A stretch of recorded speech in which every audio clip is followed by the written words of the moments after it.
Halo teman-teman semuanya, balik lagi bersama gua Rio Adriawan. Pada kesempatan kali ini, pada video hari ini gua bakal bahas perempat final yang akan dimainkan. Ini laga perdana di perempat final di tanggal 10 Juli 2026.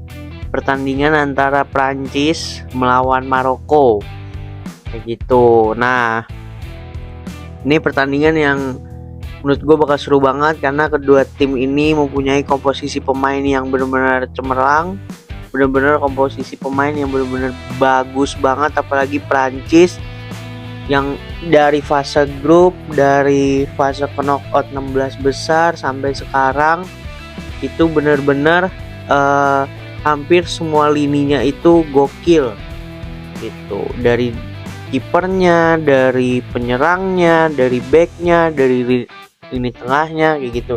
Di satu sisi Maroko juga mempunyai komposisi pemain yang enggak kalah menarik gitu, walaupun bagi teman-teman mungkin enggak sefamiliar pemain-pemain Prancis gitu. Tapi di Maroko itu ada yang namanya Hakimi gitu, terus ada Bono juga, terus mungkin ada siapa pemainnya MU, itulah adalah pemain MU lah, pokoknya pemain MU nggak usah diinget lah kayak gitu. Baik teman-teman, besok pertandingannya di jam 3 subuh.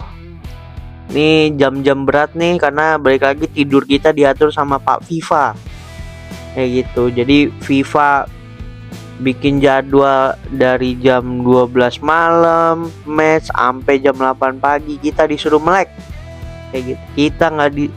Kita disuruh nonton bola mulu, nggak disuruh kerja, nggak disuruh belajar, pokoknya nonton bola. Tidur kita diatur sama Pak FIFA gitu. Tapi gua kayaknya besok mau nonton antara Prancis lawan Maroko kayak gitu. Jadi di video kali ini gua mau bahas terkait head to head dari masing-masing pemain. Kira-kira siapa yang bakal menang di pertandingan kali ini, siapa yang akan ngegolin, terus susunan pemainnya kira-kira siapa kayak gitu. Terus prediksi skornya kayak gitu. Baik, mungkin sebelum lanjut lebih jauh, buat teman-teman terima kasih yang udah nonton video-video bola gua kemarin atau video-video lainnya, video-video bola, video-video bareng sama cewek gua. Thank you banget teman-teman.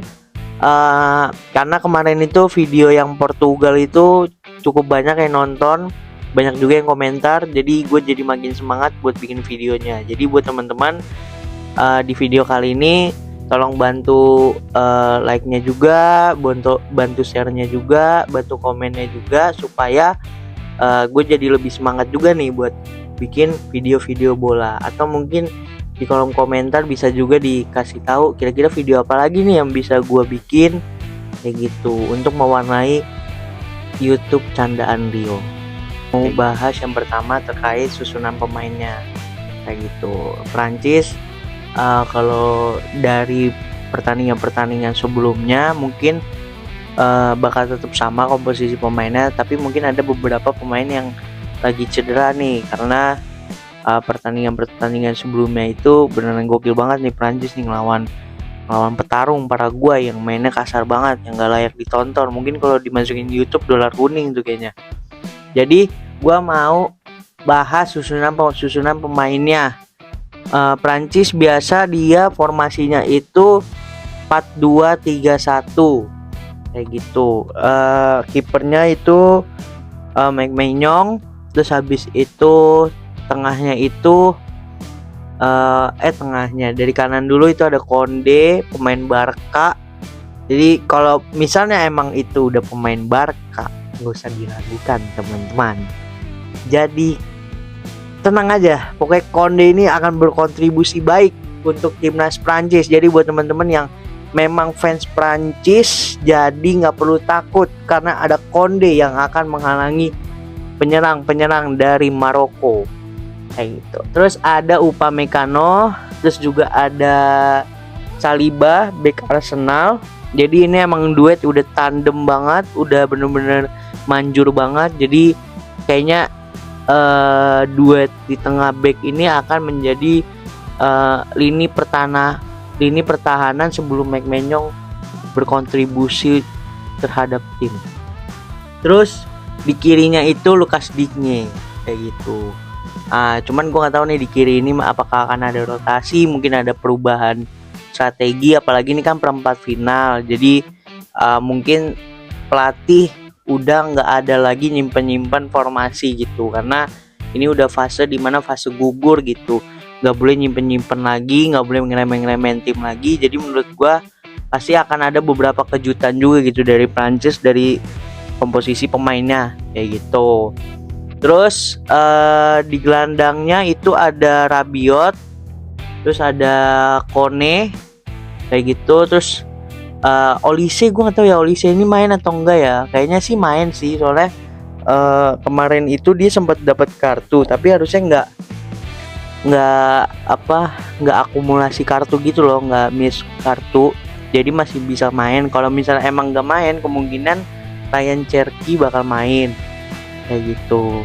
Tapi kalau misalnya emang masih main, pasti Olise tuh jadi IMF-nya jadi nomor 10 gitu. Serem banget itu pemain Olise, walaupun dia mungkin belum mencetak gol ya.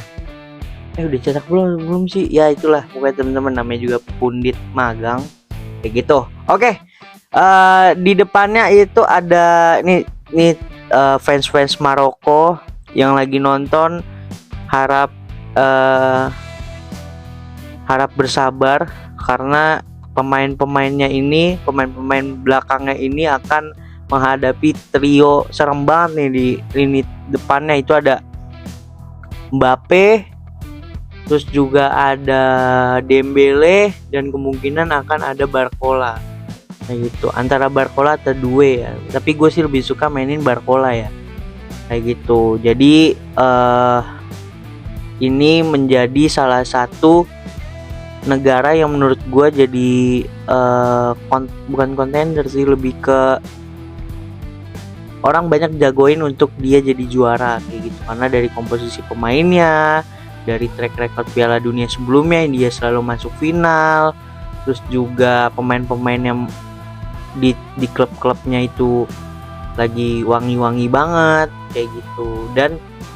Dan lu perhatiin di sini semuanya itu pada solid gitu. Kalau lu lihat Mbappe mungkin sebelumnya di Madrid musim kemarin gacor, tapi kan ada beberapa hal yang kayak mungkin ada egoisnya atau gimana nya kayak gitu. Sedangkan di sini dia main sebagai tim, bukan main sebagai individu gitu. Jadi itu yang perlu yang harus diperhatikan gitu untuk timnas Maroko gitu. Oke, di satu sisi kita beralih ke Maroko. Ini tim pasti punya semangat yang tinggi, apalagi dia juga di Piala Dunia 2022 kemarin dia juga melaju cukup baik kayak gitu. Dia juga nyampe perempat final kalau nggak salah kayak gitu. Perempat final dia masih ada Maroko, jadi nggak bisa dianggap remeh juga, jadi nggak bisa juga, apalagi ini udah perempat final pasti isinya negara-negara yang bagus, nggak ada lagi negara-negara yang ecek-ecek. Yang udah pulang itu ya udah biarin aja, yang udah angkat koper biarin aja, apalagi yang nomor 7 itu udah biarin dia, mungkin dia udah tenang di sana, yang gitu. Jadi kita bahas yang ada-ada aja nih, yang timnas gacor-gacor aja nih, yang keren-keren aja. Maroko dari kiper ada Bono.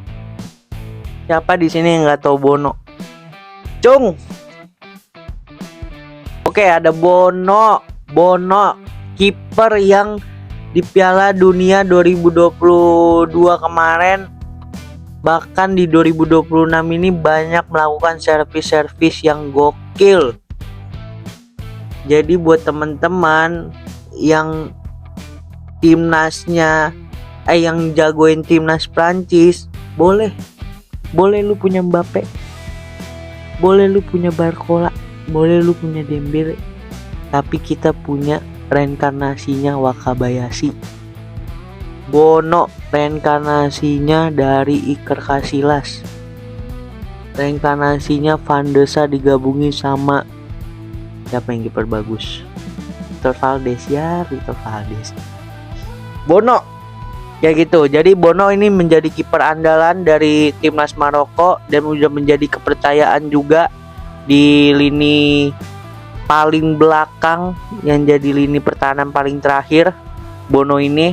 Jadi gua rasa nih Bono bakal kerja Rodi malam ini. Mungkin dia akan menjadi karyawan Romusa yang bakal dibombardir sama Mbappe, Barcola, sama Olise, sama Dembele kayak gitu, sama sundulan-sundulan dari Konde, dari Saliba kayak gitu. Jadi gua rasa Bono bakal capek banget hari ini. Terus kita maju ke lini pertahanannya, ada Hakimi, ada Diop, terus ada Hal-Hal sama Mazraoui. Nah, di sini nih letak gua takutnya. Mazraoui, pemain MU.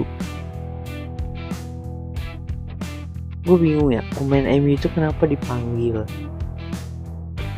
Why? Kalau emang dia pemain MU dipanggil, oke, dipanggil aja. Tapi buat apa? Jagain aja kos kaki, jagain aja bola, jangan main dulu, please. Kayak gitu. Jadi gue agak takut nih ada Mazraoui. Kalau Hakimi, gue yakin Hakimi itu pemain yang udah punya pengalaman luar biasa. Apalagi dia di PSG juga menjadi andalan dari Luis Enrique. Jadi mungkin teman-temannya jadi mentalnya ke boosting gitu, karena di timnasnya dia ada Hakimi gitu yang bisa menjadi leader, bisa menjadi pengatur tempo permainan kayak gitu. Walaupun dia back, dia juga sering banget overlapping ke depan, dia juga suka membantu penyerangan, bantu juga di belakang. Pokoknya nih, orang nih napasnya napas kuda kayak gitu. Jadi larinya kencang, bodinya ada kayak gitu. Tapi gue nggak tahu nanti Hakimi akan melawan pemain-pemain sayap dari Prancis yang ada Dembele yang kencang-kencang juga gitu. Jadi ini bisa dibilang reunian PSG kayak gitu. Lini belakangnya ada Hakimi, lini serangnya Prancis ada penyerang PSG yang banyak kayak gitu. Ada Dembele, Barcola, sama Doué kayak gitu. Di tengahnya oke, gua lini tengahnya nggak ada yang tahu sih. Beberapa ada Ainoui, Boudadi, Brahim Diaz gue tahu, Ounahi, Kanaus kayak gitu. Nah, ini pemain mungkin kalau gue lihat tuh sebenarnya komposisi pemainnya itu emang nggak begitu baik, tapi dia itu punya pelatih yang bisa meracik bagaimana pemainnya itu bisa mengeluarkan potensinya gitu. Jadi ini tim sebenarnya solid kayak gitu. Mungkin biasanya tuh tim yang diragukan, tim-tim yang emang di underestimate kan sama fans-fans bola, itu biasanya malah menjadi kuda hitam gitu. Jadi buat teman-teman, gua rasa nggak boleh mengunderestimate Maroko gitu. Jadi depannya ada Saibari, tapi gue gak tahu Saibari ini main apa enggak ya. Tapi gue lihat Saibari itu beberapa pertandingan kemarin gokil juga sih itu dia mainnya, jadi penyerang kayak gitu. Apakah dia bisa menembus pertahanan dari timnas Prancis yang ada Konde, yang ada Saliba, yang ada Upamecano sama Lucas Digne kayak gitu. Apakah Hakimi bisa mengukir sejarah untuk timnas Marokonya kayak gitu. Patut untuk dinantikan teman-teman. Oke, nah menurut gua itu susunan pemainnya. Jadi pemain pentingnya di sini menurut gua timnas Prancis tentu banget penyerangnya itu udah jadi pemain pentingnya kayak gitu. Lu Dembele nggak nyetak gol, lu ada Mbappe nggak nyetak gol, mungkin ada Olise nggak nyetak gol, mungkin ada Barcola yang bakal nyetak gol. Barcola nggak nyetak gol, ada Doué. Jadi ada 5 opsi pemain yang bakal bisa nyetak gol di timnas Prancis. Kayak gitu. Apakah agak pusing itu timnas Maroko? Tapi ya udah, namanya main bola ada menang kalah kayak gitu teman-teman. Nah, untuk di timnas Maroko, pemain yang bakal diandelin, yang benar-benar menjadi ujung tombaknya, yang benar-benar menjadi motivasi buat pemain-pemain lain itu, yang pertama ada Hakimi, kapten. Hakimi kapten itu dia pasti menjadi orang yang paling paling capek. Dia juga yang mungkin mengarahkan, dia juga mungkin yang nge-boosting mental temen-temennya, dia menjadi leadernya kayak gitu. Walaupun main bola itu ada 11 pemain ya, main juga nggak individu gitu. Tapi balik lagi, ketika lu punya pemain yang punya pengalaman, udah ketemu lawan-lawan yang main di Eropa, mungkin itu akan lebih beda gitu dari segi mentalnya kayak gitu, dari segi kesiapannya itu, bagaimana dia menghadapi pemain-pemain lawannya kayak gitu. Terus juga mungkin akan ada Brahim Diaz yang mungkin menjadi salah satu kreator serangan, atau mungkin dia bisa aja cetak gol gitu. Terus juga ada Bono, apalagi Bono ini dia setiap match pasti ada save yang terbaiknya. Terus setiap Piala Dunia ini pemain kayak kerasukan kiper jago kayak Buffon kayak gitu. Ini Bono ini menurut gue nih pemain yang underrated gitu, jarang dibicarakan tapi menunjukkan kualitasnya kayak gitu. Nah, mungkin itu 3 pemain dari gue yang menurut gue menjadi pemain Maroko yang benar-benar bisa nge-boosting mental teman-temannya, mungkin yang bisa ngegendong juga ya. Walaupun nggak bisa dipungkiri kemarin itu juga gue ngelihat Argentina lawan Mesir, Mesir juga banyak digendong sama pemain-pemain yang gak begitu terkenal sebenarnya dibandingkan pemain-pemain yang sudah berkecimpung di liga-liga Eropa. Nah, bisa dilihat kemarin pertandingan Argentina lawan Mesir itu, Mesir bisa unggul 2-0 lebih dulu, terus juga serangannya seram-seram. Mungkin itu juga yang bakal terjadi, kemungkinan akan terjadi di Maroko gitu. Nah, karena Maroko ini juga dari polling di internet, Maroko ini benar-benar nggak diunggulin nih teman-teman. Yang diunggulin itu ya Prancis kayak gitu. Apalagi Prancis juga punya pemain-pemain yang sangar gitu. Tapi menurut gue Maroko bisa ngelawan sih. Tapi soal menang kalahnya itu ya udahlah, biar Tuhan yang ngatur ya teman-teman ya. Kayak gitu. Oke teman-teman, itu gue udah bahas pemain-pemain yang pentingnya, susunan pemainnya kayak gitu. Sekarang gue mau ngebahas terkait prediksi skor kayak gitu. Prediksi skor menurut gue nggak banyak, tapi gue pengennya penalti supaya gue pengen lihat Bono melakukan save gilanya. Terus Mike Maignan juga kiper yang jago juga melakukan save-nya. Terus gue juga pengen lihat kira-kira ini pemain Prancis ini kalau nge-shoot di sampai adi-adi penalti ini mentalnya gimana ya? Begitupun Maroko. Tapi kayaknya nggak mungkin kayak gitu, karena Prancis ini punya permainan yang luar biasa. Maroko pun juga punya motivasi tinggi gitu. Jadi menurut gue yang bakal menang, sorry banget nih buat teman-teman dari Maroko mania di luar sana, gue prediksi skor Prancis menang 4-2 lawan Maroko. Yang ngegolin Prancis, nanti Mbappe ngegolin, dia lari, terus habis itu dikasih ke Olise, terus di 1-2-in, Mbappe langsung nge-shoot gol, terus 1-0. Terus yang kedua Maroko langsung ngebales lewat Brahim Diaz, syuting dari luar kotak penalti ke pojok kiri atas. 1-1. Habis itu dibalas lagi nih sama Dembele 2-1. Habis itu jeda istirahat, babak kedua lanjut, Olise ngegolin 3-1. Abis itu Maroko langsung ngegolin lewat Hakimi sundulan. Jadi 3-2.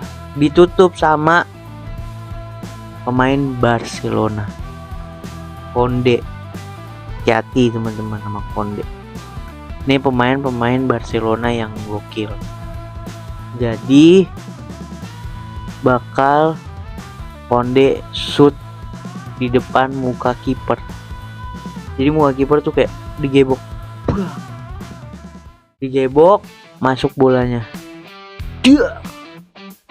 Kayak gitu. Jadi kalau emang bener, udah subscribe. Kalau emang nggak bener, jangan di unsubscribe, orang dikit juga subscribernya. Kayak gitu. Oke, jadi skor menurut gua 4-2 di pertandingan Prancis perempat final, Prancis lawan Maroko di jam 3 pagi. Buat teman-teman, terima kasih yang udah nonton. Segitu aja prediksi dari gua sebagai pandit bola, pundit internasional bola. Pamit undur diri. Wassalamualaikum warahmatullahi wabarakatuh. Salam olahraga, salam NKRI, salam harga mati, salam.